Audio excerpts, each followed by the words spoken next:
Hi there, this is Brad Hutchison at Oregon Real Estate Forums. I just want to let you know that the following video will not have credited hours available.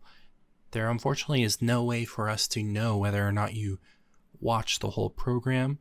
The software you used during the presentation allowed us at the time, but because of the way YouTube works and everything else, unfortunately there's no way for us to do that. Now, if you'd like to watch this video and don't necessarily need the credited hour, feel free to watch ahead. But I just want to let you know before you commit the time that there are other ways to get that hour. Oregon Real Estate Forums is working with Online Ed to provide a free course here shortly as of recording, and we may have other classes in the near future. Thank you for your patience and hope you have a good rest of your day. Okay, with that said, let's get started. Is everybody ready?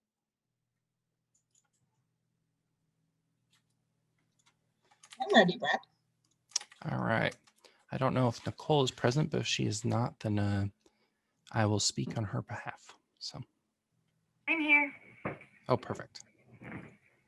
All right, Colleen, if you wouldn't mind. Absolutely. Take it away. Good morning, everyone, and thank you for attending the 2021 form changes. My name is Colleen Gordon. I am one of the forms committee members, volunteer member assigned to participate in form revisions, updates to help us stay abreast of and in compliance with changes in our marketplace. So today I'm going to be taking you through the actual form revisions that have rolled out in your OREF forms library. And before we jump into that, Nicole is going to join us from OREF, one of the one of the phenomenal members of the OREF leadership team, to share some information regarding OREF. Nicole, over to you. Thank you. Yes, I'm Nicole Richmond. I'm the Executive Officer for Oregon Real Estate Forums. The person in the background I'd like to introduce is Brad Hutchison. He is our Product Development Coordinator and a phenomenal asset to the Oregon Real Estate team. As you guys may know, OREF is co-owned and managed by Portland Metro Association of Realtors and Eugene Association of Realtors. We have a staff of 4, including Brad, our office manager, Lina, and our customer service, Maddie. We also have some things that I'd like to go over with you about some recent changes that we've made. In the meantime, if you have questions about using a form, who do you ask? We always say start with your principal broker for the best practices for your office. If you have a question on a form, you can also email customer service at OREF Online. We'll try to answer your question or have a member of our forms committee answer your question. Or at the very least, we'll reference our network of professionals to get you the best assistance. So one of the questions that we frequently have is, how do I know if another agent's forms are authentic? In other words, how do I know that the other person on the other side of the transaction has a valid, up-to-date OREF subscription and should be using that form, and that that form is the most current form available? We want to make sure that everybody has the same forms on both sides of the transaction, the most current information, the most up-to-date legal changes. So you can always look at the bottom of the form. All of our partners that host our document libraries put the name of the licensed user at the bottom of the form. That name should be their actual name. It should not be a team name. We don't have team subscriptions. The license to use the Oregon Real Estate Forms is an individual license. So that person's name should be at the bottom. Does it look scanned? Are there red lines on the form? So all of our document hosts do not allow direct editing of the actual form content outside of the fields that it's requesting you to put information into. We have had in the past, we've seen Brokers use the red line copies from former training sessions as actual documents and transactions. So does it look scanned or is it redlined? Is there any whiteout used? And the form fill options and signatures should be consistent. They set up their documents the same for everyone. This is important again because it ensures that everyone has the most up-to-date information. The document hasn't been tampered with or altered, that they haven't changed any of the language and kind of slid it in there for you. And it's just fair to everyone involved. So 2020 was a pretty big year for us. If you haven't renewed your forms in the last 6 months, we've made some pretty big changes. Our old website, it crashed a lot. It had a tendency to not be correct, automatically created accounts. We still have a list of accounts that we're reconciling from the old website, but our new website's up 99.9% of the time. It will prompt you to create an account before renewing or signing in to your old account. There's no more copy and paste of that long code to activate in Lone Wolf products, so Zip Form Plus. You now use your Oregon real estate license number for activations. What this means is that if you haven't renewed in the last 6 months and you either go to use a new software such as SkySlope, or you need to renew and activate in your existing software, you'll need to enter in your Oregon real estate license number for the first time, just to make sure that your account is updated in OREF. That's now your unique identifier. It means that anytime you want to activate your subscription in a different software, you can use that Oregon real estate license number and your OREF subscription will be available for you. Website's certainly easier to navigate and find information. We are continually evolving this. So if you have suggestions or feedback, we always encourage you to reach out to us at that customer service at OREF Online. We're now partnered with SkySlope Forms. We heard a lot from subscribers that they wanted to be able to use another transaction management software platform other than Zip Form Plus. So we've added SkySlope Forms. We will also be looking to add in 2021, in this first quarter, DocuSign transaction rooms and Form Simplicity. And again, if you have any that you are currently using that's not on that list that you'd like us to consider, please email us at that customer service at OREF Online. We now have 24/7 phone support. So if we know you guys are working late at night on the weekends, when our staff isn't available during normal business or outside of normal business hours. So we've now added the ability to call our 24/7 phone support.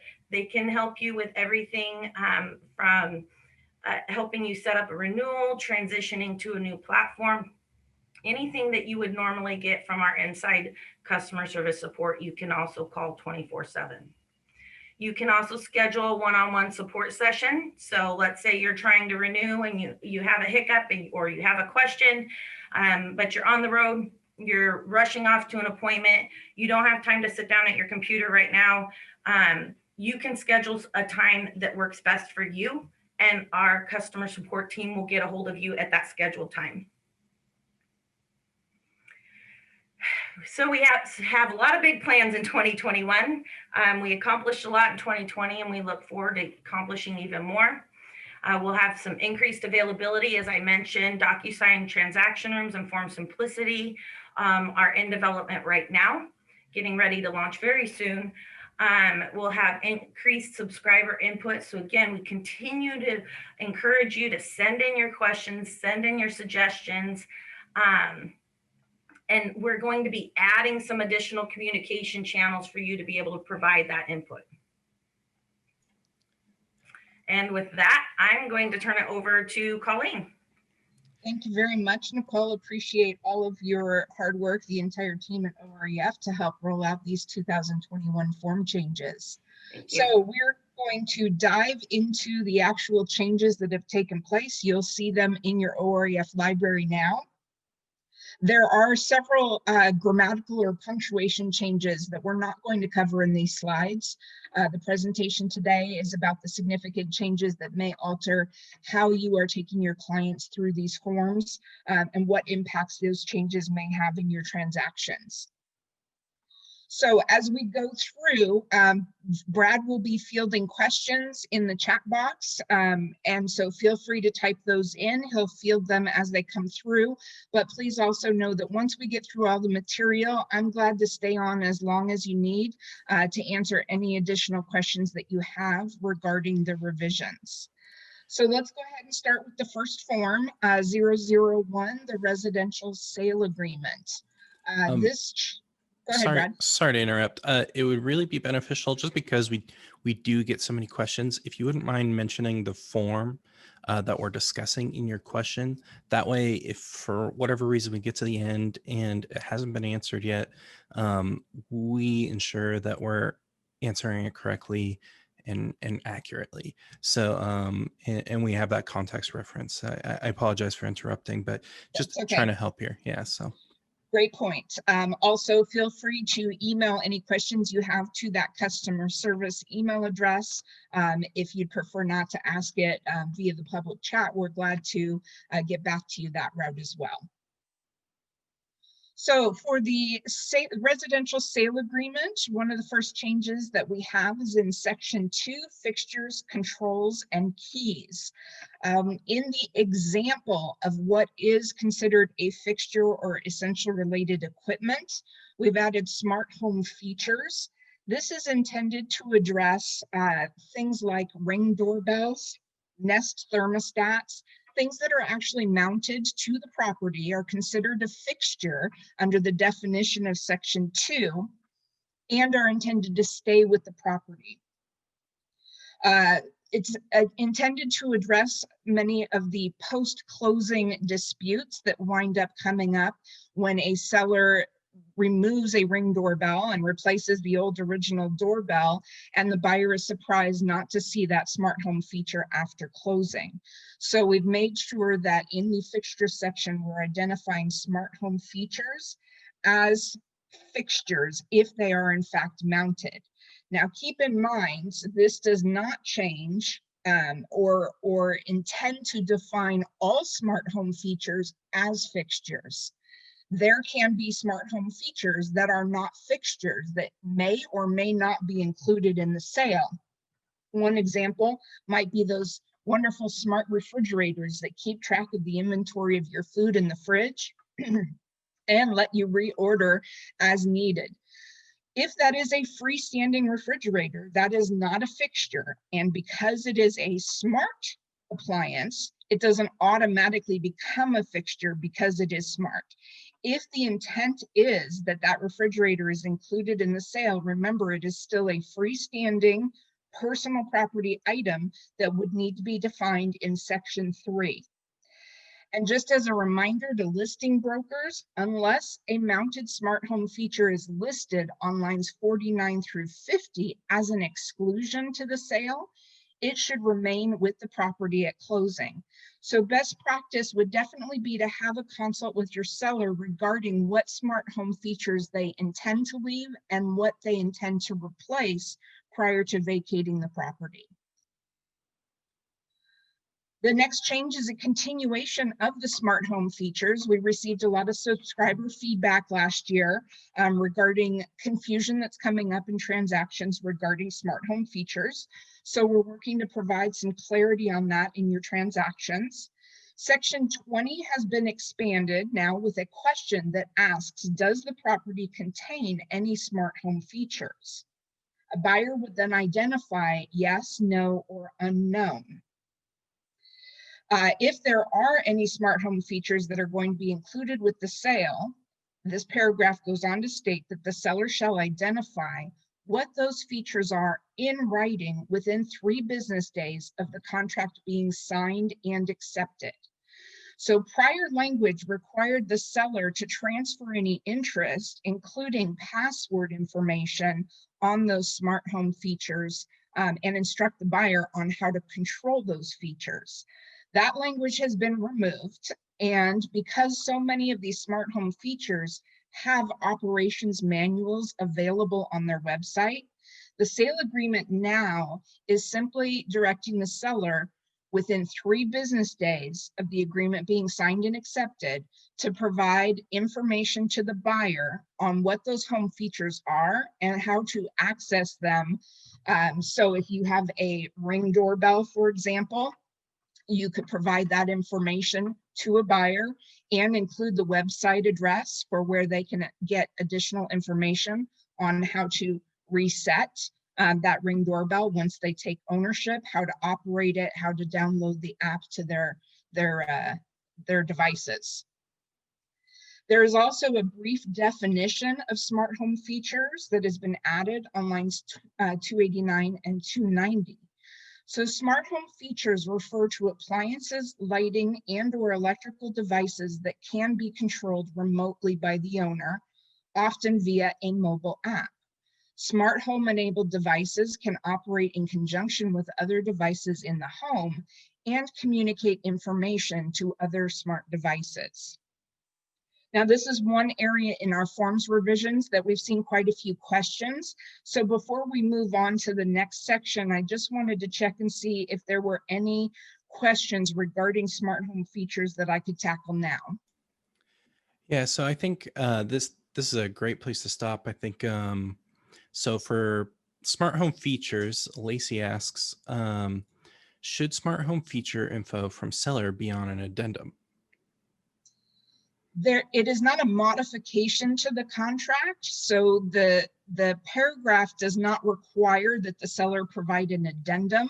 This is a notice, so it could be, I'm a principal broker myself, so if I were guiding one of my brokers in answering that question, as long as the information is provided in writing, the format probably isn't critical. It could be a notice, it could be a Word document, could potentially be an email directly from the seller, as long as there is written information being communicated to the buyer regarding those smart home features.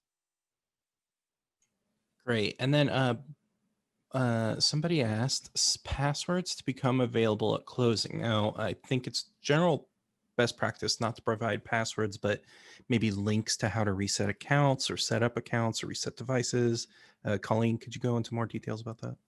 Absolutely. Part of the feedback that was received from subscribers last year was that sellers were not comfortable providing passwords, did not want the buyer to continue to use that smart home feature under the account that the seller had established.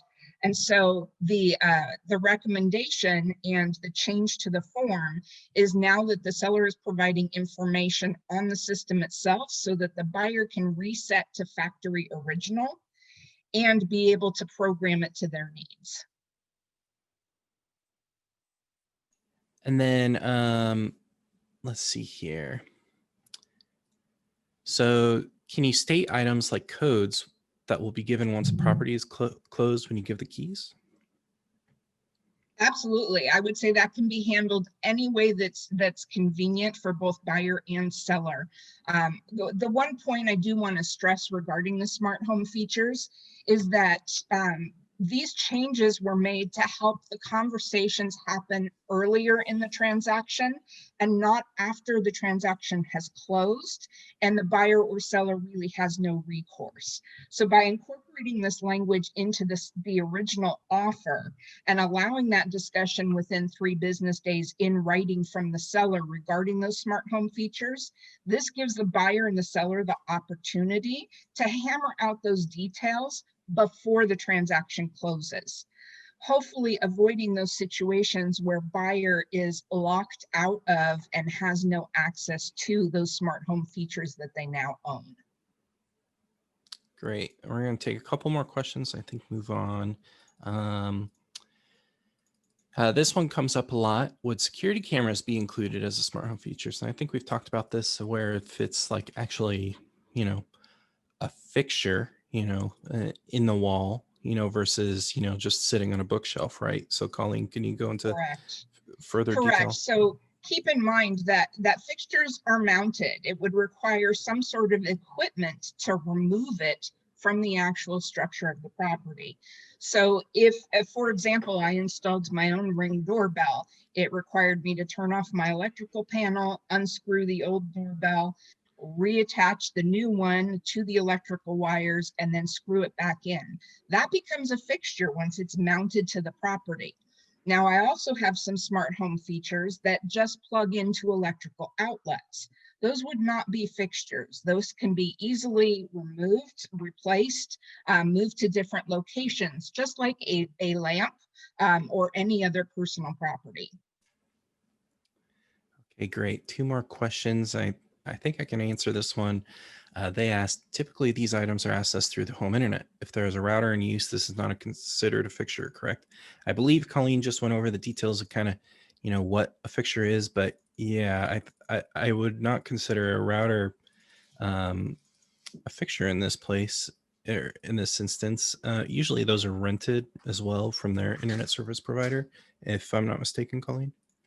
That would be my understanding as well. And I think if you have a client that's getting into that level of specifics, my recommendation to a seller who's asking whether or not they need to exclude it from the sale might be that they consult with legal counsel just to verify that it is in fact considered personal property. Totally. Okay, great. And then the last one is from Darren. Any word that RMLS will add a smart home feature category in the listing? I have not personally heard any word on this, but it is definitely something that I can take back to RMLS as a suggestion. I'll just add that I've already submitted that as a written request to awesome. the RMLS Forms Committee. Great. Okay, well, that answers that. I think if you have any other questions regarding this, please feel free to put it in the question and answer field or in the chat, and make sure to state, it's regarding smart home features, and we'll answer it at the end. But for now, let's move on. Thank you. All right. So the next change that we have to the residential sale agreement is in the earnest money deposit and buyer's instructions, section 26. The section used to state that the deposit shall be payable by a wire transfer or check.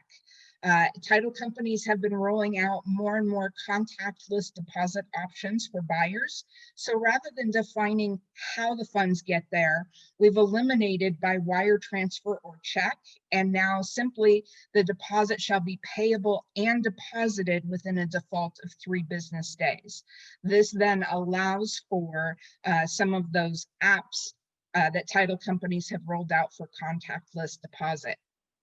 In addition, lines 322 through 325 were added to address those contact deposit tools that some title companies may offer. Some of these tools may offer the opportunity for a buyer to reverse the deposit, which would be a breach of the agreement. So lines 322 through 325 were added for clarity. Upon deposit of earnest money, in accordance with the agreement, buyers shall take no steps to withdraw or authorize withdrawal of said funds except in accordance with the terms and conditions of this agreement. In the event buyer attempts or succeeds in any such withdrawal of earnest money deposit, it shall be considered a breach of this agreement and will result in a forfeiture of the earnest money deposit and termination at the option of the seller of the buyer's right to purchase.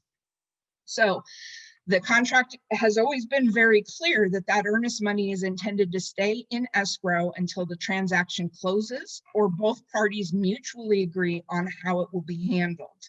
Just because one of these electronic tools allows for one party to make a decision on what happens to that funds does not alter the terms of the contract. So the buyer cannot unilaterally determine that they're going to take their earnest money back.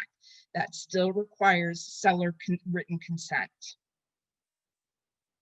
The next change we have is just a cleanup in the definition section. The first item in the definition section 32 was determined to be unnecessary since both the buyer and seller have already been defined on the very first page of the sale agreement. Section 33, utilities, was modified to state the seller shall not terminate or disconnect the utilities until the date the buyer is entitled to possession. This now mirrors the timeline the seller is responsible for the bills associated with those utilities. So if there is an occupancy prior to closing, the seller is not going to terminate those utilities early. And the last change on the sale agreement is the elimination of the buyer and seller contact information. Based on subscriber feedback, contact information lines for both buyers and sellers were eliminated because they are rarely used. We certainly understand that brokers don't necessarily want to provide their client's contact information to the other side of the transaction. You'll notice this change in all versions of the sale agreement, not just the residential sale agreement. While the opposite side of the transaction may not need your client's contact information, just a reminder that escrow will absolutely need this information. So please make sure you're including all contact information for all of your clients on the contract to ensure the escrow officer can communicate with your clients throughout the course of the transaction. The next form we have a change is the Farms and Ranch Sale Agreement, OREF 005. On this form, section 16.3 has a change, just a restructuring of a sentence for clarity. The sentence used to state clients who are foreign persons should consult with their attorney regarding this requirement. That sentence now states foreign persons who are buying or selling real estate are advised to seek proper legal advice regarding this act. That act being the Agricultural Foreign Investment Disclosure Act of 1978. The new construction sale agreement, form 006, we have a change in the professional inspection section. In this section, the paragraph begins on line 173. If you checked that option in the offer, that at the buyer's expense, the buyer may have the property inspected upon receipt of the certificate of occupancy. Then we had a conflict with language on lines 179 through 180, where it stated that the timeline for the buyer's right to inspect began after the agreement was signed and accepted. Because with new construction, the home may not be complete at the time the offer was written. Lines 179 through 180 have been restructured to correlate with the first paragraph, which now states the buyer shall have a default of 10 business days after the date the seller has delivered to the buyer the certificate of occupancy. So now the buyer's inspection period, their 10 business day right to inspect, does not begin until the seller has actually delivered to the buyer the certificate of occupancy, letting the buyer know the property is substantially complete and a home inspector can now actually perform a full whole home inspection. The other change on the new construction sale agreement was the elimination of the contact information for both buyer and seller after signing the document. The commercial sale agreement, form 007. The seller property disclosure law applies to residential properties 1 to 4 units. And we had subscriber questions regarding why we would be addressing property disclosure law in the commercial sale agreement, since it typically does not apply to commercial transactions. So we added a clarifying statement to this paragraph to specifically address that property disclosure law only applies if there is a 1 to 4 unit dwelling being conveyed as part of a commercial sale. It is possible to have a mixed use property where the majority of the value of the property is as a commercial structure, but there may be 1 to 4 unit residential structures also being conveyed, in which case seller property disclosure law would absolutely still apply. So that clarifying statement has been made there. The vacant land sale agreement, form 008. On this form, section 14 is actually a change that occurred last year, but did not make it to this particular form. So section 14, the Homeowners Association Townhome Planned Community Addendum was renamed last year, but we missed it on line 275 of the vacant land sale agreement. So that correction has now been made. The name of the section now mirrors the name of the form in your OREF forms library. In addition, we've added line 278, which now mirrors the other sale agreements in your forms library. So if the answer to the question is yes, Form 24, the Homeowners Association Townhome Plan Community Addendum will be attached to the sale agreement. And we have the elimination of contact information for both buyer and seller. The next form we have is the Residential Condominium Sale Agreement, Form 011. On this one, the only change is the contact information for both buyer and seller. And the last sale agreement we have is Manufactured Home in Park Sale Agreement, Form 012. On this form, just a little housekeeping item on section 2 for fixtures. The sentence begins with the statement, all fixtures and essential equipment, and then goes into examples of what those fixtures and essential equipment are. The word all was again repeated in terms of keys. That's now been eliminated since the word all begins that sentence and makes that entire section an all-inclusive statement. And then we have contact information for both buyer and seller that have been eliminated. Before we go into the next form, this is a good time to pause and see if there are any other questions that we can tackle specifically to the sale agreements in your forms library. Anything, Brad?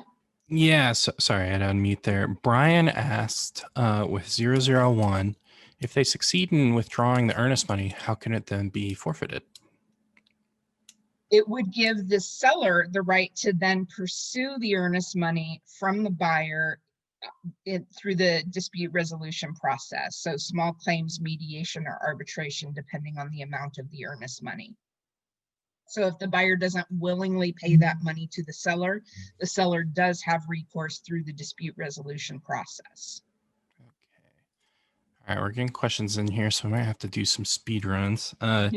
Kathy asked for 006, why isn't lead-based paint included in the phrase? And I forget which slide it was she asked, if you wouldn't mind going back to it. But for 006,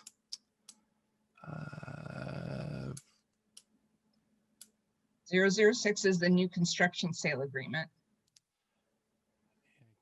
Kathy, if you wouldn't mind reiterating what phrase you were looking for, that'd be great. Maureen on 007 said, if land is exempt, why is a land disclosure required?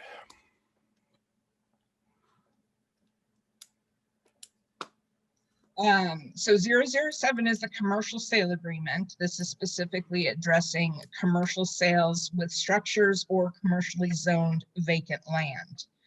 So that's a great question. If it's vacant land, why would there be a structure on that? I think the clarifying statement was to address subscriber concern that we're talking about property disclosure law in a commercial sale agreement, where property disclosure law doesn't actually address commercial property. Okay, so she clarified here, wondering why bare land sale agreements require a bare land disclosure form, but the commercial form does not. And I think you might have answered that. But actually, yeah, that's a slightly different question. So the vacant land sale agreement has a negotiable element where the seller could be required to provide a vacant land disclosure depending on the terms of the contract. So the buyer, when making their offer, has a right to either mark a box that says that the seller is including the vacant land disclosure and the buyer gets a 5-day right to revoke based on that information, or the seller is not providing it. Just understand the vacant land disclosure form is not a statutory form the same way that the seller property disclosure statement is. Vacant land disclosure is not a legal requirement that the seller has. It becomes a contractual element based on the terms that are negotiated between the buyer and the seller. Okay, I'm gonna say no more questions. I still have a few, just for the sake of time, though. Okay. On the condominium sale agreement, how come they didn't add or address the smart home features? That Those should, changes were added to all of the forms. We yeah, only covered those changes the one time on the residential sale agreement. that's correct. Great question. I apologize for not making that clear at the beginning of the sale agreements. Thank you. Okay, Bob asks, aren't mailbox keys property of the post office, and therefore buyers should be getting them from the post office, not the seller? If the seller is supposed to deliver all keys associated with the property. So my understanding is that that would include a mailbox key. If the seller has it in their possession, their responsibility under the contract is to provide that to the buyer. Okay. Let's see here. Jerry, I think, has a follow-up question here. So the earnest money is not automatically forfeited if the buyer tries to withdraw their earnest money. The seller has to request forfeiture. Absolutely. So the seller would actually have to initiate termination. They would have to declare that the buyer has performed a material breach and make a demand for the earnest money. The transaction does not automatically terminate just because the buyer has done that. The seller still needs to take the step to initiate termination based on the buyer's breach of the contract. Thank you. Let's see here. Let's go ahead and defer the rest of the sale agreement questions to the end. We'll move into the rest of the forms just to make sure we get through all the content. Perfect. Yep. Yeah, and if we miss a question here, or you have something that needs further explanation, like we mentioned at the beginning, please feel free to email us at customerservice@orefonline.com. We utilize that to not only help our subscribers, but also field questions where we can consult the whole forms committee on, contextual background on certain changes or some suggestions and things like that. So. All right, seller property disclosure statement is the next change we'll cover, OREF 020. Before we go into this form, I want to make sure everybody understands there was no legislative change made to this form. The law regarding property disclosure statement has not changed, so the form remains substantially the same. The only change is a little housekeeping element.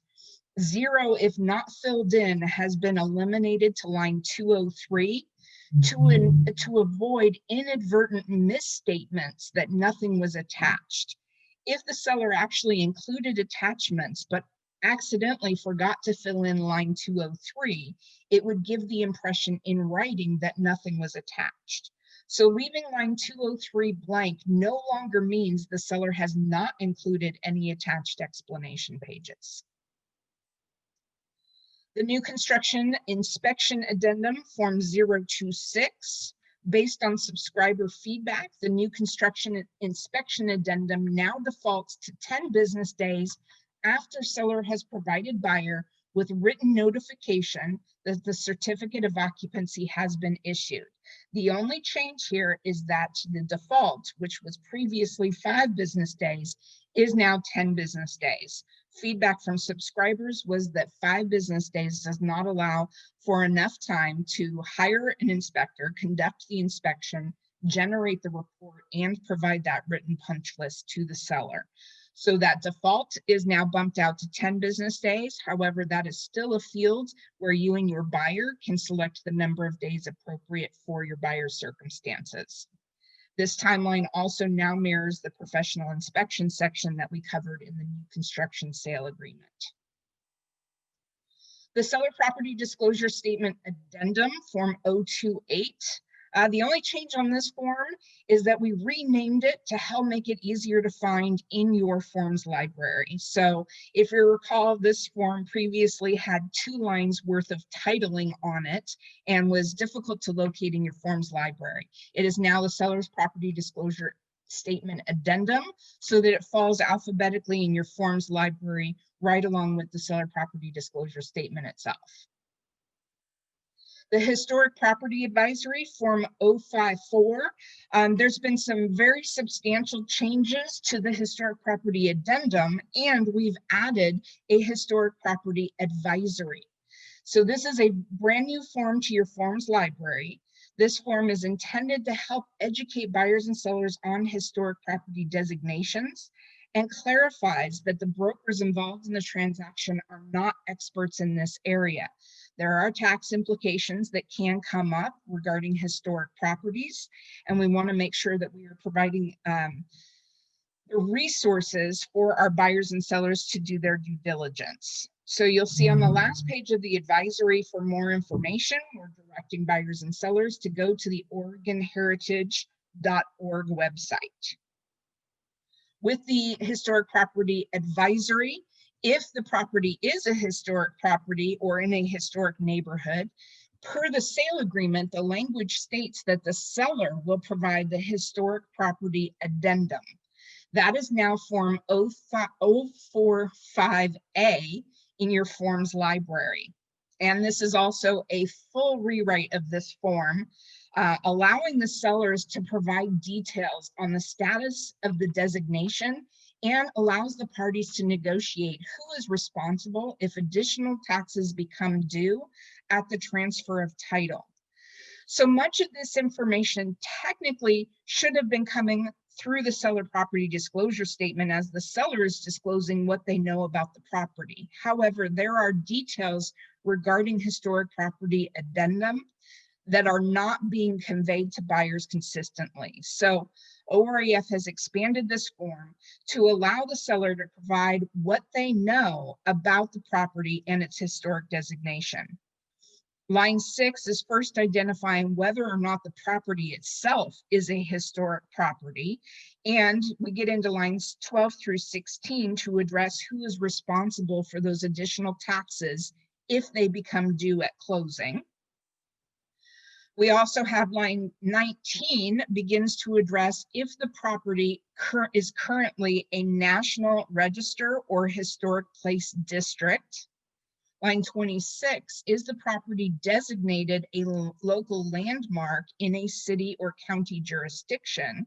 And line 29, does the property have a historic easement?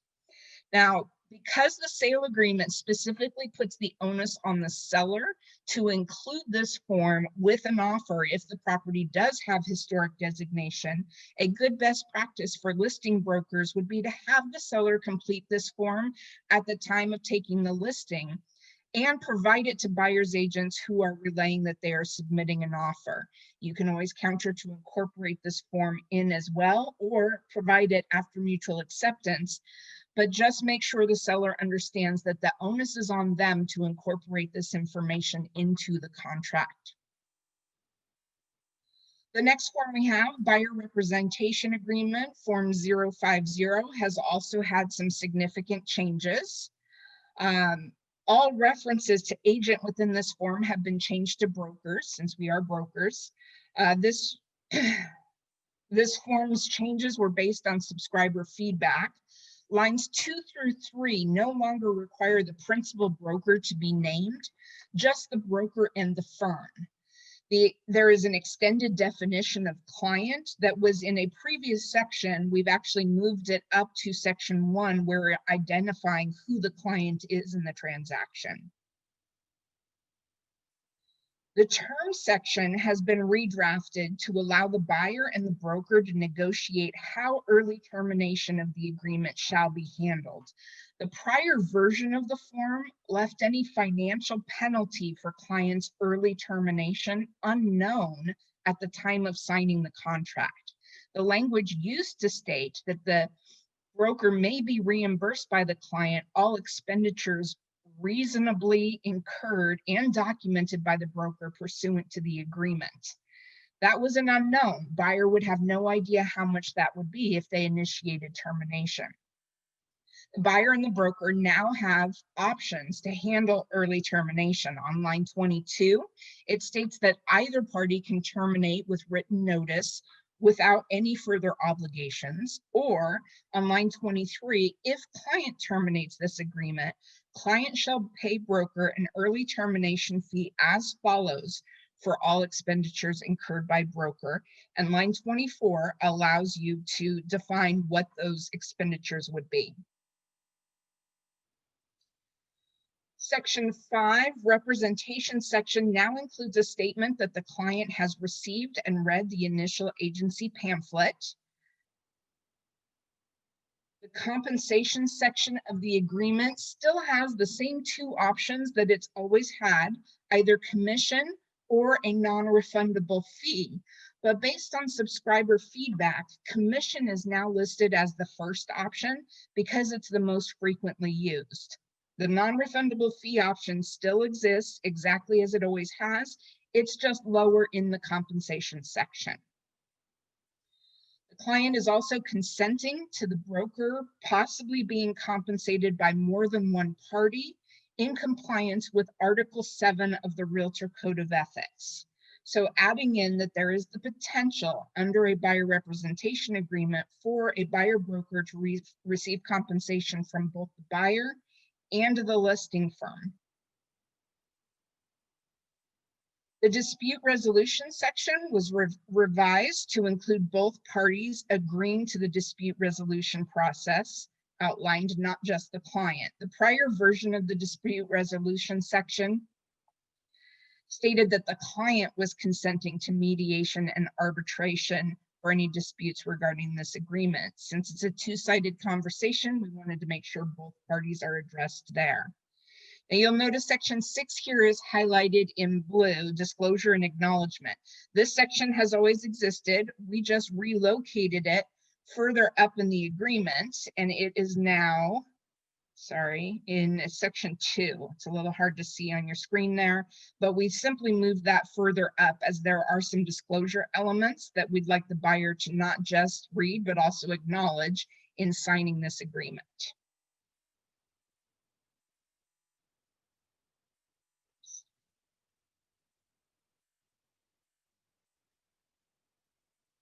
And the last change is the additional, not the last change, two more changes. The additional provisions section was reduced by a few lines. There was a huge long paragraph of blank lines on this that were rarely used according to subscriber feedback, so we reduced those lines. And the last change on this form is the addition of the broker's phone number and email address. In the signature lines, the client is providing their contact information. Since this is a two-sided transaction, we're also including the broker's phone number and email address on the contract itself. The next form we have is the agreement to occupy before closing, form 053. On this form, the section 5, services, maintenance, and risk of loss. The buyer shall be responsible for maintaining all utilities and services, now in alignment with the utilities section of the sale agreement. So remember, in the sale agreement, we've addressed that the seller may not do early termination of the utilities until the date the buyer is entitled to possession. So in the agreement to occupy before closing, the buyer is responsible for maintaining those services during that possession.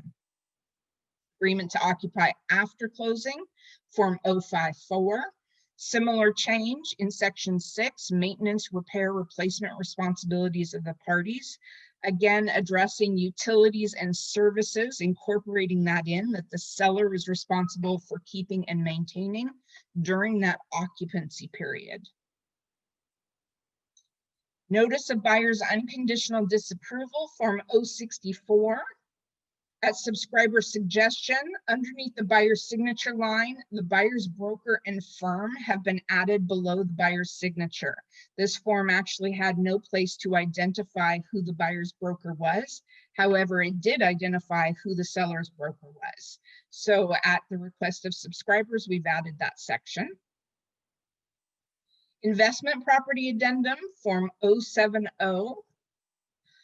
The document review period now mirrors all of the other document review periods in your OREF forms, commencing on the next business day following the seller's delivery of the documents to the buyer. The prior language stated that the seller had an entire period of time to deliver the documents, and the buyer review period did not begin until the end of that delivery period, which gave the buyer potentially longer time to review the documents than the parties actually intended. So now, if there is a 10-day window of time for the seller to deliver the documents to the buyer, and the seller delivers them on day 1, the review period begins on day 2. They don't have to wait until the end of the delivery period, 10 days later, to start the document review period. Smoke alarm and carbon monoxide advisory. This is a reintroduction to a form that left your library a year or two ago. Based on subscriber feedback, the prior form was providing too much information that left us as the source of information for buyers and sellers regarding smoke alarm and carbon monoxide alarms. So the form now, as an advisory, mirrors the information that comes from the state fire marshal and stresses that brokers are not experts regarding smoke and carbon monoxide alarms. On the last page of this form is the contact information for the state fire marshal. So this is truly an advisory form providing information and directing the client where to go for additional information regarding smoke alarm and carbon monoxide alarms related to the property being sold. Next, we have the Septic On-Site Sewage System Addendum, Form 081. The buyer's right to terminate and the timing of such is now defined only by written reports. Previous language in the sale agreement allowed the buyer to terminate based on statements made regarding the septic system. So for clarity, we've removed statements or information, and the buyer's right to terminate the transaction is now solely based on those written reports. Line 37 was restructured to ensure the location and condition of the entire system was being addressed, not just the outlet pipes, which are a part of the system. So you'll see that where we defined regarding the septic system, it used to say sewer system, including location of outlet pipes. Because those outlet pipes are part of the full system, there was no need to call them out or to limit location to just the outlet pipes. The seller is responsible for, and the buyer has the right to terminate based on the location of the entire system, not just the outlet pipes. The private well addendum to the sale agreement, a little cleanup on this form. Lines 31 through 32 used to state that the buyer at the buyer's expense may have the following well tests completed. Where the confusion came up was lines 34 through 38 allowed the parties to negotiate at whose expense those tests would be handled. Because you have the option on lines 34 through 38 to select buyer or seller's expense, the conflicting language of at buyer's expense has now been removed. Buyer's contingent right to purchase, Form 083. This form has had substantial changes, some great improvements. A lot of hard work went into this form this year. This is now the buyer's contingent right to purchase. The buyer has an existing home they need to sell before they can perform on the purchase they're trying to negotiate up front. The statement regarding the buyer not being able to accept a contingent offer has been expanded in section 1. Lines 16 through 17 were expanded to clarify the buyer's property must be continually listed until this transaction closes or terminates, and that the buyer will keep the seller updated on non-confidential information. Section 3 incorporates the 2 additional documents that go with the contingent right to purchase addendum, Form 83A, which is the buyer's notice to seller, and Form 83B, the seller's notice to buyer.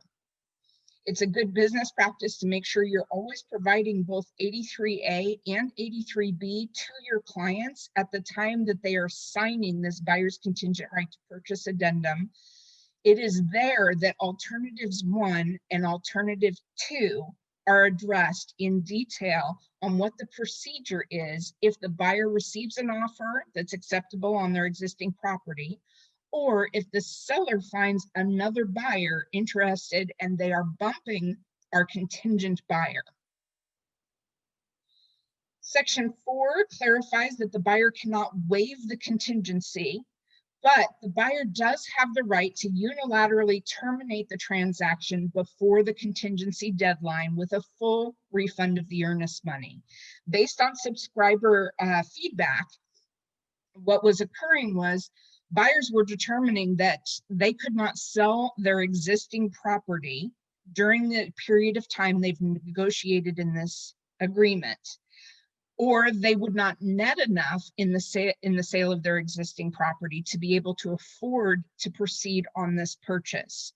Rather than making the buyer wait until this contingency automatically expired, there is now the opportunity for the buyer to withdraw, unilaterally terminate the transaction, and the seller then can move the property back to active status without having that contingent offer hanging over them. Section 5 allows the seller to market the property in bumpable or similar status in the MLS. So some MLSs have a status pending contingent, any sort of status that puts buyers and buyers agents on notice that a contingent offer has been accepted. Section 6 restates that the buyer cannot accept a contingent offer on their existing property without the seller's written consent. Really wanted to make sure that point was being clearly covered.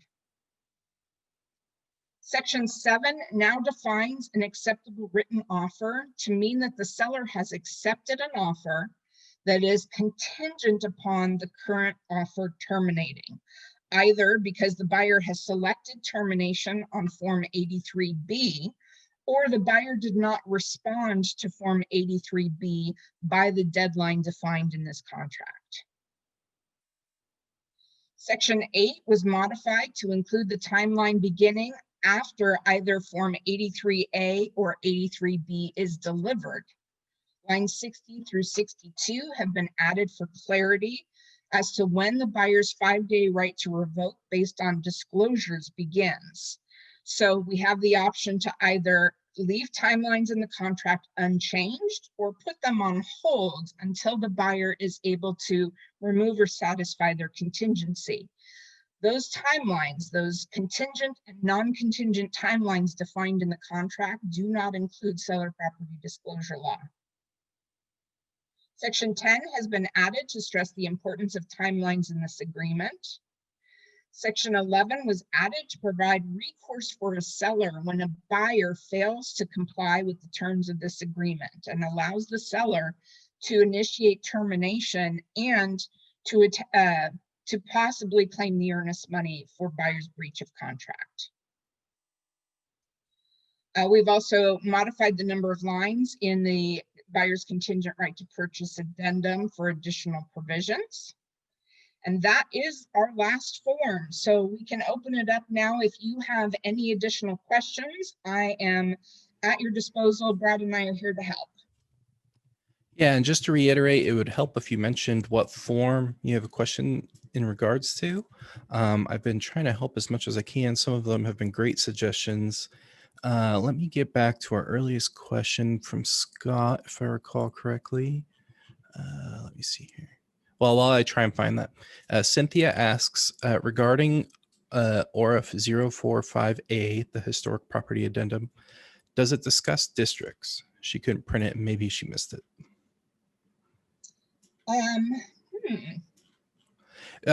So that might be a good question for us to follow up on. So for a lot of these forms, if they're niche or special in some case, we usually develop what's called like a task force. And so we had a task force that Colleen and I were not a member of that developed these forms. So Let me go ahead and write down your information, ask the task force if it isn't there, you know, if this was intentional or what the strategy was behind that. So, okay.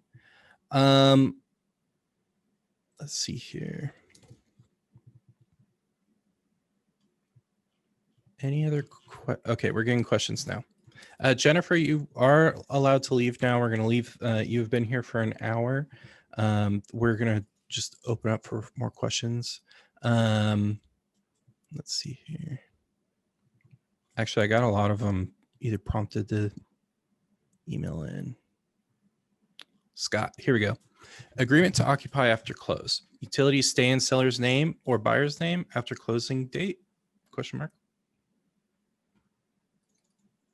So on agreement to occupy After close. prior to close, the seller, so buyer is occupying the property before they are the legal owner. They are responsible for maintaining the services, but the services are still under the seller's name. The seller cannot terminate those services while they still own the property. I think I'm answering that question, but yeah, it was kind of cut up, so I tried to answer okay. as best as I could, so, or say the question as best as I could.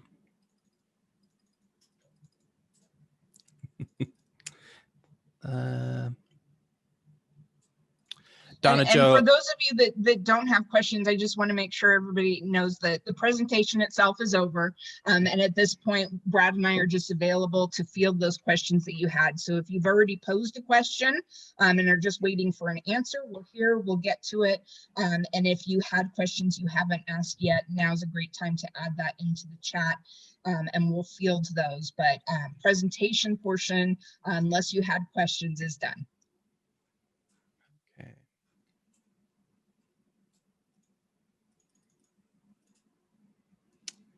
Okay, I'm seeing some more suggestions here. Donna Joe mentioned something about vacant land addendum is missing the section about HOA addendum being attached. There are a couple changes that Lone Wolf has to fix, and it's currently being looked at. So I appreciate everyone's patience. I'm not going to get into the weeds with Lone Wolf at the moment.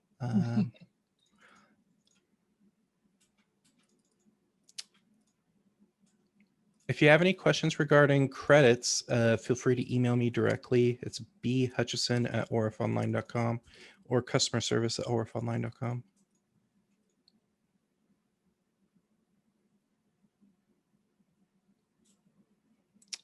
Donna Joe, that's a great question. She asked, was it on purpose to not have buyer or seller on the advisory spoke CO form?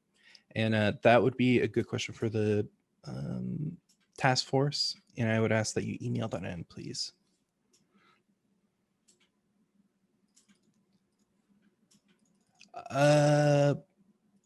Okay, on the seller property disclosure form, I think that's what that stands for. Why is an explanation necessary on line 69 regarding the location of the well?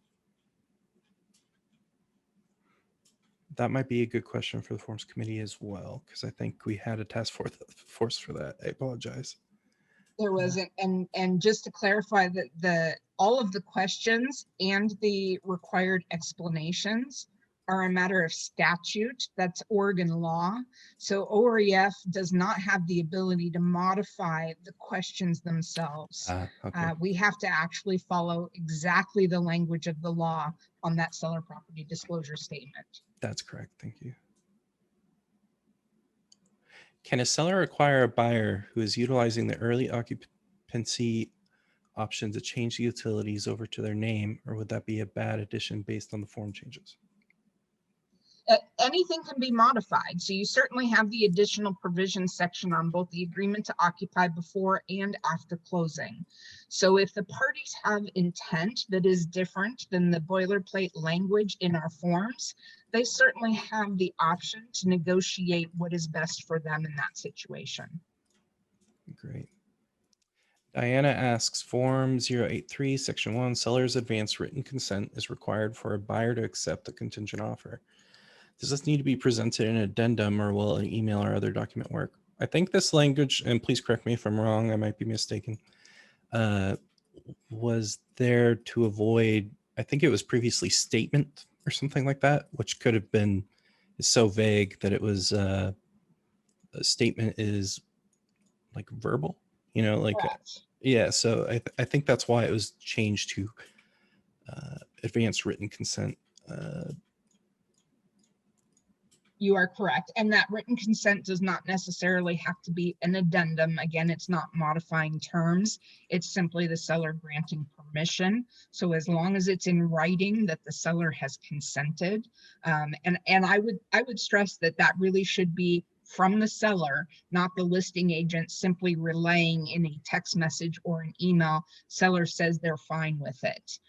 If the buyer is requesting permission to accept a contingent offer, I do think there should be a written statement of some sort from the seller. Okay, I think let's stop the questions here and wrap these up. Okay, at the end of the listing agreement, it states all information about the listing. I think this is regarding another form we didn't go over today. Foundation, room size, etc. Why does this not exactly match the RMLS information we must input?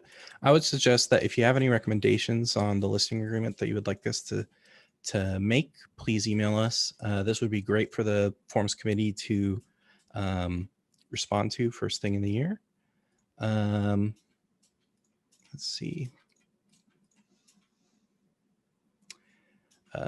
Melissa asked about tax deferrals on historic properties. I would ask that you email that in as well. I apologize, I keep saying that, but that I think we should get you an official response from the task force that worked on that.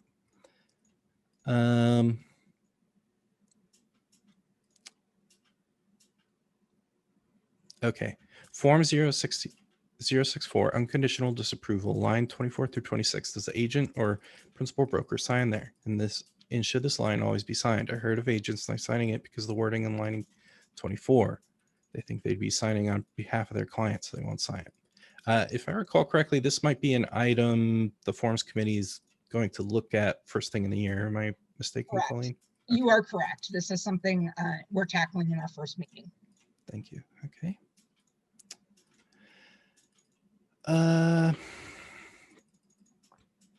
Benjamin had a comment more than a question. Residential sale agreement as it relates to fixtures. TV mounts seem to be a recurring issues. Might be something to address next year's changes. I agree. I'll write that down. Thank you, Benjamin.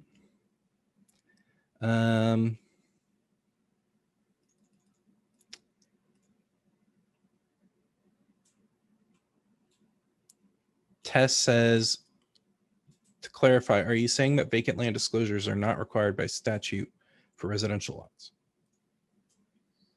That is correct. There is no law in Oregon that the seller is obligated to provide a vacant land disclosure and that the buyer get a 5-day right to revoke the offer. The vacant land disclosure was created by OREF based on subscriber feedback several years ago that there is information regarding vacant land that a seller can provide to a buyer. So if you look at the vacant land sale agreement, there is a section in that sale agreement that specifically the buyer identifies whether or not the vacant land disclosure is going to be a condition of the sale, that the seller has to provide it and give the buyer the 5-day right to revoke. There are options to include the vacant land disclosure as a term of the sale or to not include it. But under Oregon statute, there is no law that requires the seller to provide a vacant land disclosure or a 5-day right for the buyer to revoke their offer. Thank you.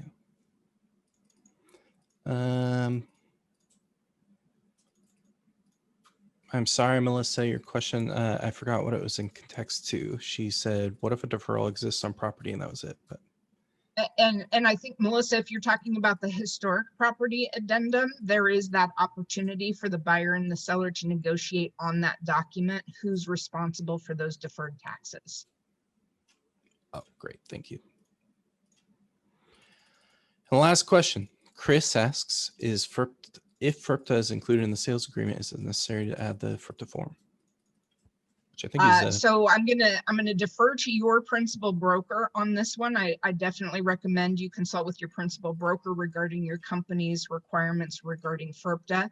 The sale agreement section of FERPTA now requires the seller to provide the certification to escrow, and escrow will act as a qualified substitute. However, if a seller has been identified as a foreign investor, we do have in your OREF forms library a FERPTA advisory for both buyer and seller, which definitely as a risk reduction tool should be incorporated into your contract.